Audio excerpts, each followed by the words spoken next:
Or, ladies and gentlemen, they call me Eduardo. A lot of people have been angry with the SAHEL series, especially the ECOWAS. But one thing they don't understand is what the SAHEL states have done to West Africa as a whole. Even, in fact, to Africa as a whole. Africa, the SAHEL nations have changed Africa for life. Even if they are stopped today, what they have done in Africa has sent a message around the whole world. I don't want to talk too much. I just want you all to sit back, watch this video. It's a bit lengthy, but as you're watching it, be sharing it and be commenting your opinion. I want you to see what the SAHEL states, the 3 states, Mali, Niger, and Burkina Faso, have done to Africa within the few years they've taken over powers. Just watch the end. As you're watching it, be sharing it. God bless. Of everything Burkina Faso exports ends up in the coffers of the French treasury. The gold that this child crawls into a tunnel to extract mostly ends up in the coffers of the French state. And these agreements can happen without the approval of France, the Franco, whatever, and the BRICS and the whole thing. Which is the key. Yeah. Because before, especially little countries like Mali and former French colonies were locked into these predatory loans and deals where they didn't have the right to really decide what was best for them. Is it true most of France's financial wealth right now is still built on $500 billion a year? Wow. From Africa? From Africa. Wow. 500. That's a lot of money. And is it true that the deals are such that an African nation that has this deal with France cannot do business around the world with their natural resources without the first right of refusal with France? First right of refusal is in and they France's can still hand. tell them no? Mm-hmm. They can still tell them no. So if they've dug gold, coffee, cocoa, whatever, they go to France like, hey, you guys want this? And they say, nah. And they say, okay, we're going to sell it over here. France can still say, nah, you can't do that. That's so insane. And all those nations still run on the French franc, which is also hilarious because even France has goes on the euro. Exactly. So wait, they buy money from France with their own natural resources. Yeah, and if they don't that's comply, not even worth anything in France. Yep. And if they don't comply, the faucet's turned off immediately. And you gotta imagine it this way. These countries are small. They have so-called independence, but they're small, and so.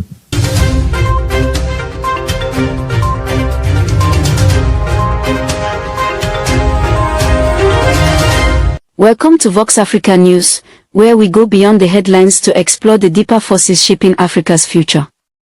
If you're committed to understanding the realities behind Africa's economic decisions and political evolution, then you're in the right place. We invite you to like this video, share it with your network, and subscribe to our channel for thoughtful, independent analysis that matters. Your support allows us to continue providing balanced reporting on the issues that affect the continent. Today marks a historic turning point in the African economic landscape. The alliance of Sahel states, Mali, Burkina Faso, and Niger, has officially launched its own central bank, severing monetary ties with Western-controlled financial institutions and the CFA franc system. This development signals a significant step toward financial sovereignty for the Sahel bloc, and potentially a wider transformation across the continent. What does this mean in practice? By establishing their own central bank, these nations are ending reliance on the International Monetary Fund, IMF, and World Bank for economic direction. These two institutions have long influenced African economies through loan conditions, austerity policies, and debt restructuring programs.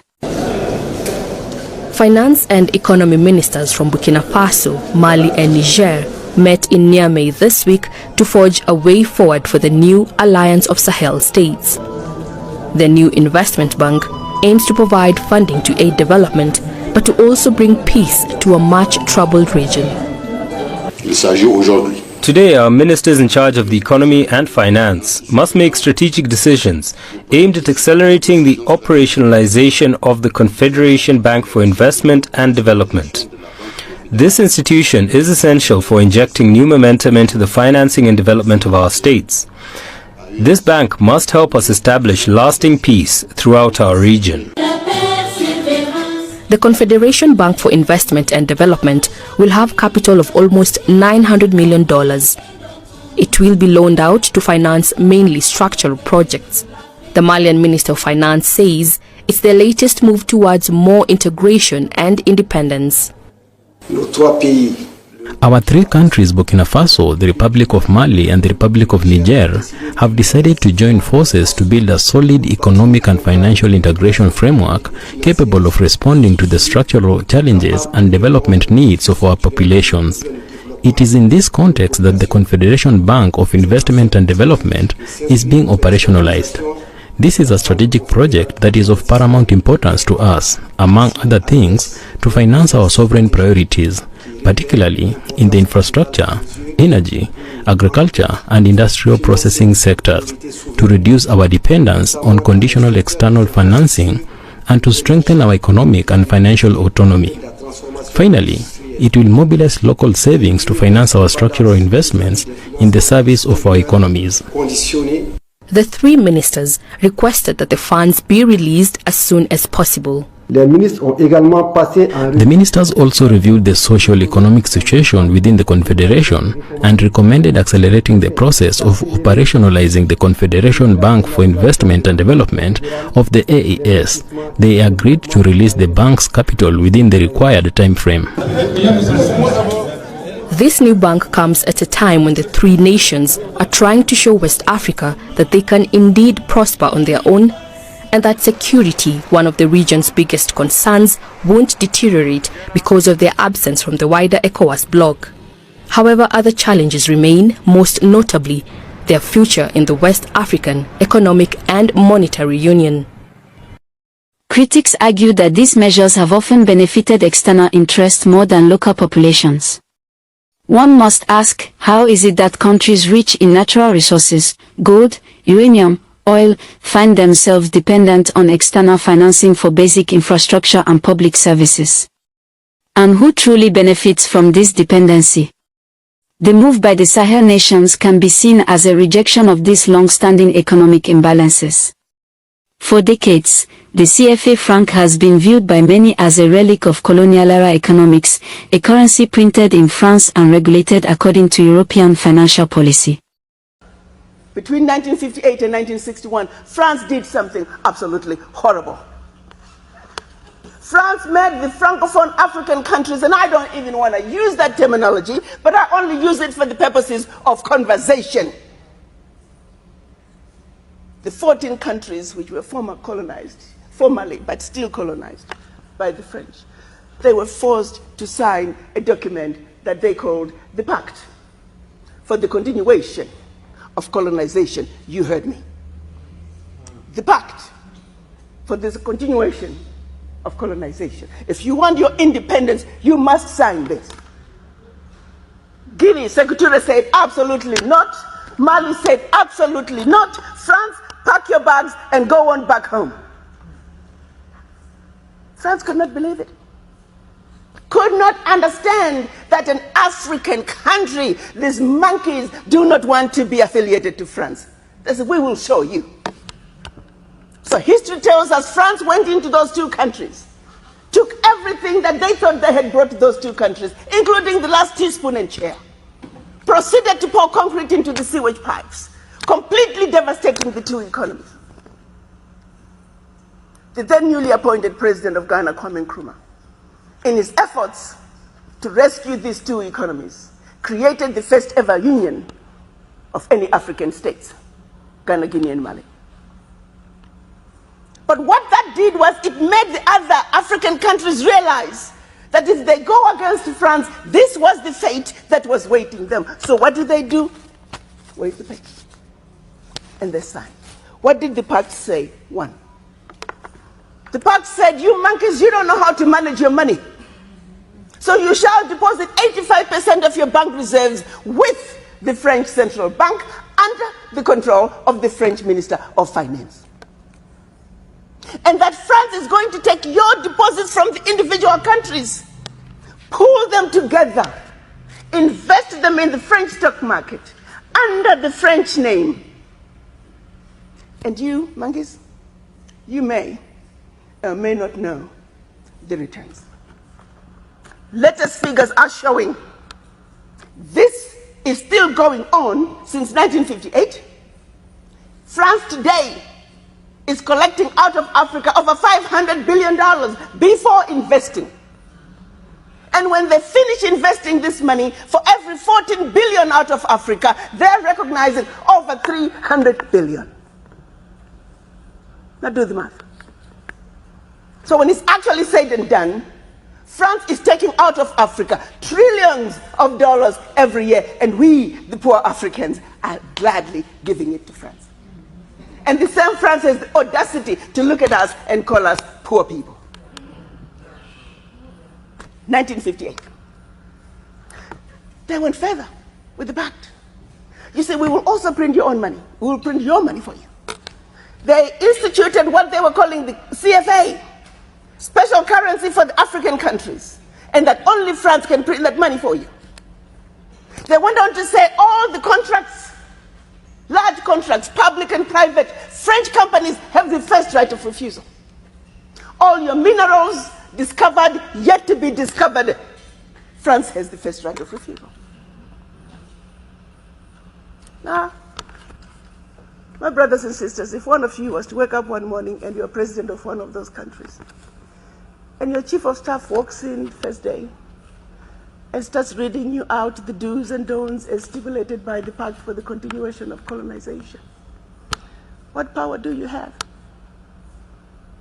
None. And the same countries that are stealing from Africa, they have the audacity to look at Africa and say, Africans, what's wrong with you? Why can't you all take care of yourselves? Well, let's start by leaving our $500 billion on the continent. But what they do instead, they want to throw you with a smoke screen. Your African leaders are corrupt. Well, you know, I gave you that. I mean, not all African leaders are corrupt. Africa is a family. No family is complete without crazy Aunt Sally and crazy Uncle Tom. Nobody's perfect. Okay, fine, so I'll give you that. Their own figures are saying 50 billion is getting out of Africa from corruption. Fine, I give you that. But you do not want me to engage in a conversation that's solely limited to the $50 billion out of Africa through corruption. First, you don't tell me where it's going. You simply tell me it's getting out of Africa. But secondly, there's a bigger thief. You got two thieves, one with a briefcase with 50 billion and the other thief with a briefcase with 500 billion. I am a smart woman. You want me to ignore the one with 500 billion and put all my energies on a suitcase with 50? And by the time the one with 500 billion is done investing, we are talking trillions. Now, do you see how quickly the funds out of Africa from corruption become the larger chunk under the table? And they want you to stay under the table. So you never have to talk about what is on the table. We must wake up, Africans. We must think about our situations. How did we get here? Are we willing to let France... 14 African countries still use the CFA, raising questions about the nature of their sovereignty. The Sahel bloc's withdrawal from the CFA is a symbolic and practical assertion of financial autonomy. What kind of independence exists when a nation's currency is printed abroad and subject to foreign monetary frameworks? With this new currency, the Sahel nations gain the ability to manage interest rates, inflation, and credit allocation based on their own national and regional realities, not foreign mandates.